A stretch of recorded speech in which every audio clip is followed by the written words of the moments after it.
திரு சாமிநாதன், திமுகவுக்கோ பாஜகவுக்கோ நட்பை புதுப்பித்துக் கொள்ளலாம், உறவை புதுப்பித்துக் கொள்ளலாம், கூட்டணி வைத்துக் கொள்ளலாம் என்ற எண்ணமோ விருப்பமோ இருக்கா?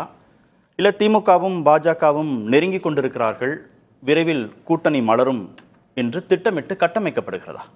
இல்ல, இரண்டு தரப்பும் நெருங்குவது என்பது ஒரு வகையில் காலத்தின் கட்டாயம்னு அவர்கள் உணர்ந்திருக்கலாம் அப்படின்னு நான் நினைக்கிறேன். ஏன்னா நடந்து முடிந்த தேர்தல் அதற்கு ஒரு உதாரணம். ஒரு புதிய சக்தியாக வந்த விஜய் போன்றவர்கள் 35% வாக்குகளை பெற்றிருக்கிறார்கள். அப்ப அந்த நேரத்துல திமுக அடுத்து நாடாளுமன்ற தேர்தலை சந்திக்கணும். இப்ப அடுத்து வரக்கூடிய தேர்தல் என்றால் உள்ளாட்சி தேர்தல், அதற்கு பின்பு ஒரு நாடாளுமன்ற தேர்தல். அப்ப ஏற்கனவே அவர்களுக்கு நாடாளுமன்ற தேர்தலை பிரதமர் இல்லாமல் சந்தித்த ஒரு கடந்த கால அனுபவம் இருக்கு. நீங்க கடந்த கால அனுபவத்துல அவங்க 2014 நாடாளுமன்ற தேர்தல் தனியாக திராவிட முன்னேற்ற கழகம் தேர்தலை சந்தித்தாங்க. அதாவது பிரதமர் வேட்பாளர் இல்லாமல், மோடி பாஜக பக்கமும் இல்லாமல் காங்கிரஸ் பக்கமும் இல்லாமல் தேர்தலை சந்தித்தாங்க. அதனுடைய முடிவு அவர்களுக்கு தெரியும். இன்னொன்று, இன்றைக்கு விஜய் அவர்கள் 35% வாக்குகளை பெற்றிருக்கிறார். அப்ப விஜய் அவர்களையும் எதிர்க்கணும். அதே நேரத்தில் இங்க வரிசை கட்டுகிறதுல பல வழக்குகள், அமலாக்கத்துறை சார்ந்த வழக்குகளை திமுகவினர் மீதே இருக்கிறது. இன்று இந்த உரையை பேசியிருக்கக்கூடிய அனிதா ராதாகிருஷ்ணன் அவர்கள் மீது கூட இருக்கிறது, ஏவா வேலு அவர்கள் மீது இருக்கிறது, பல முன்னாள் அமைச்சர்கள், கிட்டத்தட்ட செந்தில் பாலாஜி அவர்கள் மீது இருக்கிறது, ஐ பெரியசாமி அவர்கள் மேல இருக்கு, துரைமுருகன், இப்படி வரிசையாக பலருடைய மேல அமலாக்கத்துறை வழக்குகள் இருக்கு. அவ மத்தியிலும் ஆட்சி அதிகாரத்துல இல்ல, மாநிலத்திலும் ஆட்சி அதிகாரத்தில் இல்லை என்பது இரட்டை சிக்கலை திமுகவுக்கு ஏற்படுத்தலாம். அப்ப அதெல்லாம் மையப்படுத்தி அவன் அடுத்து வருகிற அவர்களுக்கு பாஜகவிற்கும் தேவை இருக்கிறது. இந்திய அரசியலமைப்பு சட்டத்தில் பல திருத்தங்களை கொண்டு வருவதற்கும் புதிய புதிய மசோதாக்களை நிறைவேற்றுவதற்கும் நாடாளுமன்றத்தோட மக்களவை மாநிலங்களவை இரண்டிலுமே 3/2 பங்கு ஆதரவு தேவை. அப்ப ஒரு பக்கம் பாஜகவிற்கும் இப்பொழுது திமுகவின் தயவு தேவைப்படுகிறது, திமுகவுக்கும் ஒரு பக்கம் விஜய் அவர்கள் வழக்குகளாக போட்டுக் கொண்டிருக்கிறார். மாநில அளவுல இங்க லஞ்ச ஒழிப்புத்துறை போன்ற வழக்குகளை போட்டாலும் இந்த வழக்குகள் போடப்படுவதன் பின்னால் அமலாக்கத்துறை தான் வர்றாங்க. கடந்த காலங்கள்ல அதுதான் கடந்த தமிழக அரசுல, தமிழ்நாட்டில் நடந்த பல வழக்குகள்ல திருப்பு முனையாக அமைந்தது. சோ அப்ப அந்த இடத்துல இப்ப திமுக சில சாமர்த்திய காய நகர்த்தலாக கூட இதை எதிர்கொள்ளலாம். இல்லாம அனிதா ராதாகிருஷ்ணன் போன்ற சீனியர்கள் அப்படி பேசுவதற்கான வாய்ப்பில்லை அப்படிதான் நான் பாக்குறேன். அதுவும் குறிப்பிட்டு ஒரு நபரை சொல்கிறார். திருச்சி சிவா அவர்கள் மத்திய அமைச்சர் ஆவார் என்கிறார். அவர் 6வது முறை மாநிலங்களவை உறுப்பினராக இருக்கக்கூடியவர். எத்தனையோ பேர் இருக்கும் பொழுது ஒரு மிக குறிப்பாக திருச்சி சிவா அவர்களை மட்டும் அவர் சொல்ல வேண்டியதனுடைய நோக்கம் என்ன வந்தது? ஒன்று. இன்னொன்று, மக்களவையில 22 எம்பிக்கள் இருக்காங்க. அவர் மக்களவையிலிருந்து யாரையும் அந்த வார்த்தையை சொல்லல.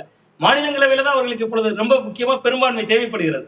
அப்ப அவர் மாநிலங்களவையில் இருக்கக்கூடிய திமுகவினுடைய ஒரு முக்கியஸ்தரை, அதாவது 6வது முறை, அவர் 6வது முறையாக இன்றைக்கு மாநிலங்களவைக்கு 2026 தேர்வு செய்யப்பட்டவரை ரொம்ப குறிப்பாக சொல்கிறார் என்றால், திரைமறைவுல திமுக ஒரு பக்கம் இன்னொரு விஷயம் பேசுறாங்கல்ல, 6 மாதங்கள்ல தேர்தல் வந்துரும், 6 மாதங்கள்ல தேர்தல் வந்துரும், ஒருவேளை ஒரே நாடு ஒரே தேர்தல் மசோதா வருகிறதை நம்பலாம்.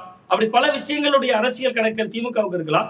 ஒரு குறைந்தபட்ச செயல் திட்டம் வகுக்கலாம். நீங்க இன்னைக்கு தொகுதி மறுவரையறையும் ஒரு மசோதாவாக இருக்கும் அப்படின்னு ப. சிதம்பரம் போன்ற சீனியர்கள் சொல்றதன் வழியா தொகுதி மறுவரையறையில தமிழ்நாட்டுக்கு எந்த பாதகமும் இருக்கக்கூடாது, அந்த குறைந்தபட்ச செயல் திட்டத்தோட ஆதரிக்கிறோம், அது ஏற்றுக்கொள்ளக்கூடிய காரணமாக கூட மாறிவிடலாம். சோ அப்ப அந்த கணக்கு திமுகவுக்குள் இருக்கிறது. அதுதான் இப்பொழுது வெளிச்சத்துக்கு வருது நான் பாக்குறேன். ஏன்னா பேசுபவர் அனிதா விஜயும் அவரு கிட்டத்தட்ட திரு விஜயும் திரு அண்ணாமலையும் பாஜகவின் இரட்டை குழந்தைகள் அப்படின்னு திமுகவுடைய முரசொலி விமர்சிக்குது. ஆளுநர் ஆய்வு செய்ய போனா எதிர்க்கிறாங்க. துணைவேந்தர் நியமனத்தில் யுஜிசி பரிந்துரை செய்த நபர் குழுவில் இடம்பெறக்கூடாது அப்படின்ற தன்னுடைய நிலைப்பாட்டில் உறுதியா இருக்காங்க. இந்தி திணிப்புக்கு எதிரான நிலைப்பாட்டில் உறுதியா இருக்காங்க. மும்மொழி கொள்கைக்கு ஆதரவான நிலைப்பாட்டில் இருக்காங்க. இவ்வளவையும் செஞ்சுட்டு இப்ப நடக்கிற இந்த விஷயங்கள் எல்லாவற்றையும் தாவேகா கடுமையாக எதிர்க்கல அப்படின்ற குற்றச்சாட்டை வைத்துக்கொண்டு நேசக்கரம் நீட்ட முடியுமா பாஜகவோடு திமுகவால? இல்ல, நீங்க அரசியலை பொறுத்தவரை இன்றைய களச்சூழல்ல பாஜகவுக்கு அனுசரணையாக விஜய் அவர்கள் இருக்கிறார் என்பது இன்றைக்கு திமுகவை உயிர்ப்போடு வைத்திருப்பதற்கு உதவும். நீங்க இப்படியே தேர்தலை சந்திக்கணுமே, நீங்க அடுத்து வருகிற நாடாளுமன்ற தேர்தலோ வேறு ஏதோ ஒன்று சந்திக்கணுமே. சந்திக்கிற பொழுது நீங்க அவர்கள் ரொம்ப முக்கியமா ஒரு பிரதமர் வேட்பாளரை காட்டுற அந்த கட்சியினுடைய எதிர்காலத்தோடு சம்பந்தப்பட்டதா இருக்கு, தலகர்த்தர்கள் மீதான வழக்குகள் இருக்கு, அது ஒரு நெருக்கடியாக அவர்களுக்கு இருக்கு. அந்த நேரத்துல தான் நீங்க அதிமுகவின் மீது தொடர்ந்து வைத்த விமர்சனம் தான், அவர்களை மிரட்டி அடிபணிய வைத்திருக்காங்க, தமிழ்நாடு வெர்சஸ் டெல்லி, டெல்லிக்கு எப்பொழுதும் தலைகுனிய மாட்டேன், பல விமர்சனங்கள் சொன்னாலும் அந்த குறைந்தபட்ச செயல் திட்டம் அப்படிங்கிறது அவர்களுக்கு ஒரு வகையில் கை கொடுக்கலாம். ஆனா நீங்க சொல்ற மாதிரி இன்னைக்கு திமுக ஒருவேளை பாஜக அணியில் இடம்பெற்றால் கூட கிரவுண்ட்ல ஜெல்லாகுமா, அதெல்லாம் பெரிய கேள்விக்குறியாகலாம். ஆனா நமக்கு கையில இருக்கக்கூடிய ஒரு தரவு என்னன்னா, நடந்து முடிந்த தேர்தலில் 35% வாக்குகளை விஜய் அவர்கள் பெற்றிருந்தாலும், அவ்வளவு பலமாக விஜய் அவர்களுடைய காற்று வீசி இருந்தாலும், திமுகவோ அதிமுகவோ 23, 21 என்கிற தங்களோட சதவீத வாக்குகளை தக்க வச்சிருக்காங்க. நான் இதை வருமானே திமுகவோடு மட்டுமே தொடர்பு படுத்தி பார்க்கல. திமுக ஒருவேளை அணி சேர்ந்தாலும் அதிமுகவும் இருக்கும், அப்படியான ஒரு எண்ணத்தை தானே உருவாக்கிட்டாங்கல்ல ஆல்ரெடி. நீங்க ஒருவேளை அவர் பாஜக முயற்சி எடுத்தது, திமுகவும் அதிமுகவும் சேர்ந்து ஆட்சி அமைக்க முயற்சி செய்தார்கள். திமுகவே அந்த நேரத்துல என்ன பேசினாங்க? திமுகவும் அதிமுகவும் சேர்ந்தால் என்ன தப்பு? நாங்க 2 பேரும் வந்து திராவிட கட்சிகள் தானே, இணைந்தால் என்ன தப்பு? அந்த டோன் எடுக்க இல்ல இதெல்லாம் நாடாளுமன்ற தேர்தல நாடாளுமன்ற தேர்தலை முன் வச்சா இந்த பேச்செல்லாம் வருது. தமிழ்நாட்டுல ஒரு மாற்றம், தமிழ்நாட்டுல ஒரு புதிய ஆட்சி அமைப்பதற்கான சூழல் உருவானால் அதிமுக திமுக கூட்டணின்னு பேசலாம். நாடாளுமன்ற தேர்தல் அப்படிங்கிறது திமுகவுக்கு இந்த முறை ரொம்ப முக்கியமான தேர்தலா? பாஜகவுக்கு அனுகூலமா செயல்படணும் அப்படின்னா அவங்க காங்கிரஸை பலவீனப்படுத்தினாலே போதும்ன்ற இடத்துல தானே திமுக நினைப்பாங்க.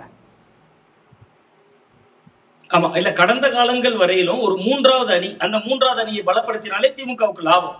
ஆனா அந்த 3வது அணிக்கு பிரதமர் வேட்பாளர் இல்லாமல் தமிழகத்துல சந்திக்கிற பொழுது வெற்றி வாய்ப்புகள் எப்படி இருக்கும்? தேவையில்லையே, கேள்வி வரலாம். தேவையில்லையே, அமலாக்கத்துறை வழக்கு இல்ல, தேவையில்லையே, 3வது அணிக்கு வெற்றி வாய்ப்பே தேவையில்லை. நீங்க அதிருப்தி வாக்குகளை பிரிச்சா போதுமே. அனுகூலம் பாஜகவுக்கு சேர்ந்துதான் பண்ணணும்னு இல்லை, சேர்ந்துதான் பண்ணணும்னு இல்லை. பாஜகவோட கூட்டணி சேர்ந்துதான் அனுகூலமா பாஜகவுக்கு செய்யணும், சாதகமான ஒரு சூழலை உருவாக்கணும்னு இல்லையே. 3வது அணிக்கு ஜெயிச்சே தீரணும்னு ஒன்னும் இல்லையே. காங்கிரஸை பலவீனப்படுத்தினா போதுன்ற இடத்துல அவங்க 3வது அணியை வெற்றி பெற வைக்க முடியலன்னா கூட பரவாயில்ல, வாக்குகளை பிரிச்சா போதுமேன்ற. அது இந்தியாவின் மற்ற மாநிலங்கள்ல நடக்கும். தமிழ்நாட்டுல அண்ணாமலை போன்ற ஒரு தலைவர் நியமிக்கப்பட்ட போதும் பாஜகவோட உச்சபட்ச வாக்கு 11% தானே. அவ கிட்டத்தட்ட தமிழ்நாட்டுல 89% வாக்குகள் பாஜகவுக்கு எதிராக தானே இருக்கு. அவ எவ்வளவுதான் காங்கிரஸை பலவீனப்படுத்தினாலும் பாஜக இங்க வெற்றி பெறுவதற்கான சூழல் இருக்கா அப்படிங்கிற ஒரு கேள்விக்குறி வரும். அப்ப அது கிட்டத்தட்ட தாவேகா, ராகுல் காந்தி அப்படிங்கக்கூடிய அந்த கெமிஸ்ட்ரி ஒர்க் அவுட் ஆயிடுச்சுன்னா, அந்த கம்யூனிஸ்ட் இருக்காங்க, நீங்க விசிகா இருக்காங்க, ஒருவேளை இந்த அணியே தொடர்ந்ததுனால் சிபிஐ போன்ற கட்சிகளா எதிர்நிலைப்பாடு எடுக்கிறாங்க. பட் இது ஒரு மதசார்பற்ற அணிங்கிற முத்திரை வந்த பிறகு காங்கிரஸை டேமேஜ் பண்றதுங்கிறது திமுகவுக்கே பாதகமாக கூட முடியலாம். வெற்றி அவர்களுக்கு ரொம்ப முக்கியம். இன்னைக்கு மக்களவையில் இருக்கக்கூடிய 22 எம்பிக்களாலதான் பாஜகவினுடைய கவனமே திமுக மீது ஒட்டுமொத்த மதச்சார்பற்ற அணிங்கிற கிரெடிட்ட தாவேகாவுக்கு கொடுத்துட்டு திமுக பாஜகவோடு மதச்சார்பான அணி அப்படின்னு கட்டமைச்சுக்க விரும்புமா? இல்ல, மதசார்பற்ற அப்படிங்கக்கூடிய வார்த்தையினுடைய வீரியம் இழந்து விட்டதுன்னு நான் பாக்குறேன் தமிழ்நாட்டு அரசியல். அதுக்கு உதாரணம் வந்து நடந்து முடிந்த சட்டமன்ற தேர்தலிலேயே நீங்க கிட்டத்தட்ட களத்தில் இல்லாதவர்கள் அப்படின்னு சொன்ன விஜய் அவர்களுக்கு பாஜக ஒரு சீட்டு தான் ஜெயிச்சிருக்கு. ஆனா பாஜகவை வீரியமாக எதிர்த்த திராவிட முன்னேற்ற கழகம் 59 இடங்கள் தானே ஜெயிச்சிருக்காங்க. இங்க பாஜக எதிர்ப்பு தாவேகாவை விட 10 இல்ல 100 மடங்கு அதிகமா தமிழக வெற்றி கழகத்தை விட பாஜகவை எதிர்த்தவர்கள் திமுகவினர் தான். ஆனா இன்னைக்கு ஒரு அரசியல் கட்சியாக அவர்களுக்கு ஒரு லாபம் இருந்தது, அதனால எதிர்த்தாங்க. இல்ல 29 வந்து மோடி வேணுமா ராகுல் வேணுமா நடக்க போற தேர்தல். 29 மோடி வேணுமா ராகுல் வேணுமான்னு நடக்க போற தேர்தல். 26 தேர்தலுக்கான களம் அங்க இல்ல, அந்த தன்மை அங்க இல்ல, அப்போ மாறிடும். இல்ல சார், ஆமா, நான் என்ன நினைக்கிறேன்னா விஜய் அரசியல் வருகைக்கு பின்பு விசில் என்கிற சின்னம், விஜய் என்கிற முகம், அதற்கு வாக்களிக்கிற ஒரு பெருங்கூட்டம் உருவாயிட்டாங்க.